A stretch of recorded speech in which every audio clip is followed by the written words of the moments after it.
सत्संगत जी, प्यार से कहना धन निरंकार जी की एक बात कबीर साहब की आती है कि वस्तु कहाँ ढूंढत कहाँ, किस विधि आवे हाथ। कहें कबीर तब पाइए जब भेदी लीजिए साथ। कि कोई बताने वाला मिल जाए, कोई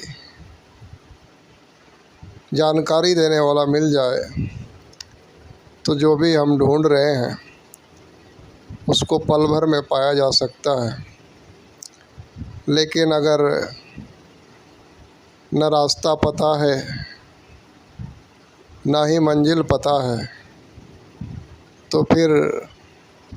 किस दिशा में जाएगा इंसान और क्या प्राप्त होगा, उसका कोई भी ठिकाना नहीं होता है। तो ये बातें जीवन में हर मोड़ पे लागू होती है कि हमारी ज़िंदगी में चाहिए क्या, क्या मिल जाएगा तो मेरा जीवन एक सुख शांति वाला हो जाएगा, और क्या करना पड़ेगा हमें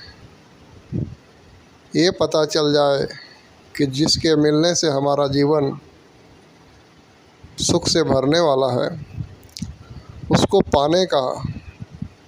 तरीका पता चल जाए कि क्या करना पड़ेगा,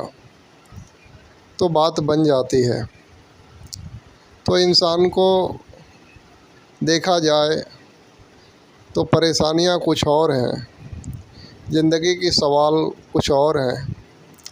और इलाज कुछ और ही कर रहा है। कि अगर जीवन में तन करके तकलीफ़ है तो किस तरह के खान पीन अपनाएं और किस तरह का योगा और मेडिटेशन करें जिससे अपने तन को रोग मुक्त कर पाए इंसान। ये करने के बजाय कुछ और ही कर रहा है कि ऐसा करेंगे तो हो जाएगा, या फिर कई तो ऐसे हैं कि नहीं नहीं कुछ करना ही नहीं है, मालिक ने शरीर दिया है तो मालिक ही इसको देखेगा, तो ध्यान ही नहीं देना है। तो फिर इस तरीके का विचार कहते हैं कि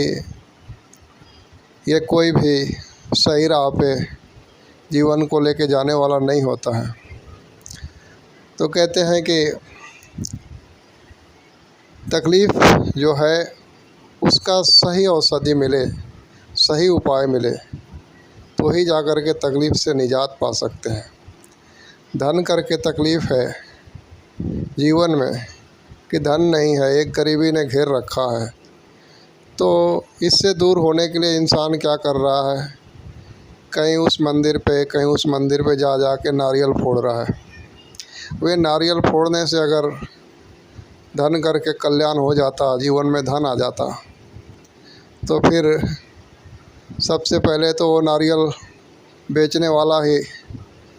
दिन भर नारियल फोड़ करके और अपने जीवन की तकलीफ़ें दूर कर लेता। लेकिन ऐसा नहीं होता है। वो नारियल फोड़ना एक आपका श्रद्धा है, आपका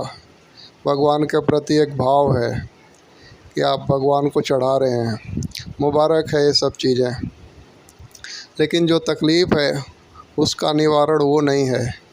उसका निवारण वो है कि भगवान से आशीर्वाद लेकर के जीवन में जो आप कर्म क्षेत्र में कुछ जो कर रहे हैं उस कर्मों में बदलाव लाइए, तो जो है कि धन करके आप आगे बढ़ पाएंगे। किस तरीके से और दूसरे लोग अपने जीवन में हर तरह से ऊपर आ रहे हैं, क्या पढ़ाई कर रहे हैं, क्या काम कर रहे हैं, किस तरीके से अपने जीवन को सजा रहे हैं,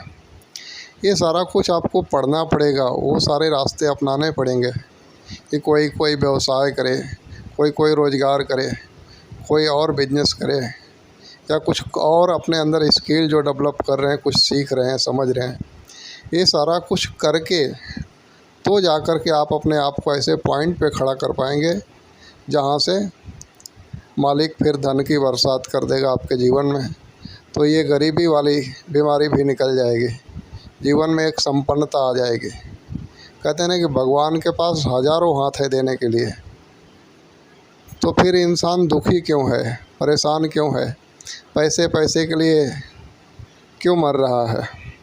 उसके पास फिर पैसे क्यों नहीं है, खाने के भी वांदे हैं,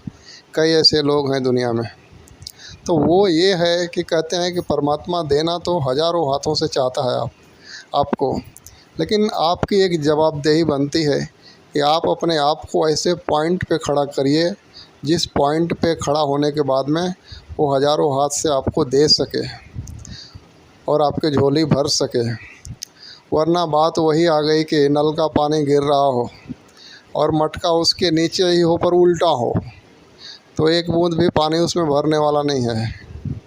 तो ऐसे हम जीवन जी तो रहे हैं, लेकिन कुछ उलट ही दिशा में जी रहे हैं। काम तो कर रहे हैं, मेहनत कर रहे हैं, कर्म कर रहे हैं, पर उस कर्म को ये नहीं देख पा रहे हैं कि ये मेरा कर्म मुझे 5 साल 10 साल में या मेरे जीवन में क्या परिवर्तन लाएगा, क्या हासिल कर लूँगा मैं इससे। तो ये बात जब हम समझेंगे तब उस कर्म में हम चेंजिंग लाएंगे, कुछ सीखने की कोशिश करेंगे और कुछ अपने कर्म व्यवहार में आचरण में बदलाव लाएंगे, जिसके कारण वो नल के नीचे पड़ा हुआ मटका जैसे सीधा कर दिया जाए तो एक क्षण में भर जाएगा, लेकिन अगर उल्टा करके रखा हुआ है तो बरसों बरस निकल जाएंगे, उसमें एक बूंद भी पानी नहीं जाएगा। तो वही बात है कि जीवन को संवारना है तो अपनी आदतों को संवारिए, अपने विचार को सही कीजिए, और मेन बात है कि आप जिस तरह का जीवन पाना चाहते हैं उस तरह की नॉलेज के पीछे भागिए, क्योंकि नॉलेज ही एक ऐसी एनर्जी, ऐसी ताकत है जो आपको एक आगे तक लेके जाएगी, आपको एक सुंदर कार्य करने के लिए खड़ा कर देगी। और नॉलेज ही नहीं है, जैसे साइकिल चलाना ही नहीं आता हो और साइकिल दे दी जाए तो कैसे चलाएंगे आप, हाथ पैर तोड़ के बैठ जाएंगे। लेकिन चलाना सीखा है तो फिर साइकिल तो क्या, हवाई जहाज़ भी उड़ा सकते हैं। तो कहने का मतलब है कि सीखने का भाव रखें और अपने जीवन का जिम्मेदारी हम खुद उठाएं और अपने आप को नॉलेज से भरपूर करें, ताकि हमारा जीवन सुंदर और बेहतर हो सके। प्यार से कहना, धन निरंकार जी।